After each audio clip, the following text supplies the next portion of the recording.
Hi guys and girls, it's Daniel Walsh from Your Property Wealth. Today we're talking about cash buffers. What is a cash buffer and how is a cash buffer used?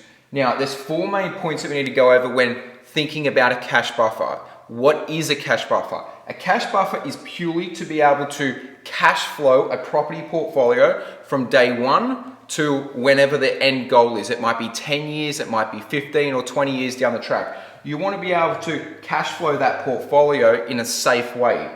So here's four different things that you need to be cash flowing for. Number one would be maintenance. Now, there's no secret that there's going to be maintenance coming up on these properties over time. So do you have the cash flow to be able to support the maintenance? So that is one reason we need to have money in an offset account or a cash buffer going forward. Number two is job loss. What happens if these properties did cost you $1,000 a year, $3,000 a year to hold? We need to be able to make sure that we can cash flow that if we were to lose our jobs and how long we can cash flow that for. So when figuring out what type of cash buffer we need, how much we need to figure out all of these scenarios and then look at the worst case scenario in your position and say, how much do we need to be able to safeguard ourselves so that we can cash flow the portfolio for the next 10 to 15 years to achieve the goals? Because you don't want to be exiting the market early for any unnecessary reason, which is what happens with a lot of property investors. If one thing goes wrong, then all of a sudden they've got to fire sale the properties. We don't want that. The third thing is interest rates. Interest rates fluctuate. They go up, they go down, and we've got to make sure that even though they're low at the moment, that eventually one day they're going to go back up. So do we have the cash flow in the portfolio? And or when they do go up, do we need to use some of our buffer, cash buffer, to be able to cash flow the portfolio in the future?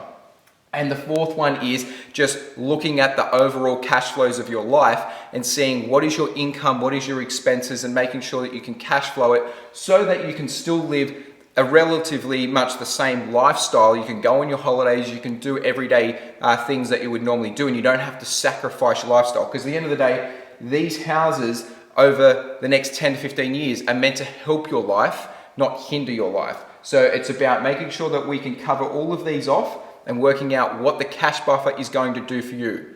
Everyone has a different strategy when it comes to cash buffer. Generally, off a rule of thumb, I would work out about $10,000 to $15,000 per property that I would hold in an offset as a cash buffer.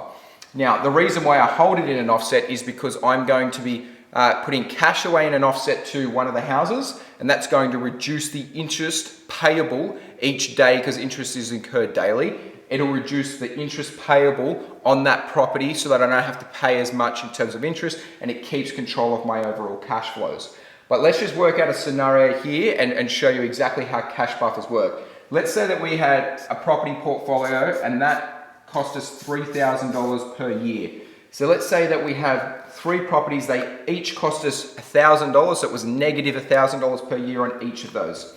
If we were to say have $30,000, we had 30K sitting in an offset account, technically we could turn around and we could pay for that $3,000 loss for the next 10 years. And what we're looking at is saying that over time that those properties would increase in rent, making that number decrease. But what we're also saying that is the property prices would also increase more than the loss that we're carrying, so that over time we're going to make money out of the property portfolio. It's going to turn into a positive cash flow scenario plus the capital growth over time.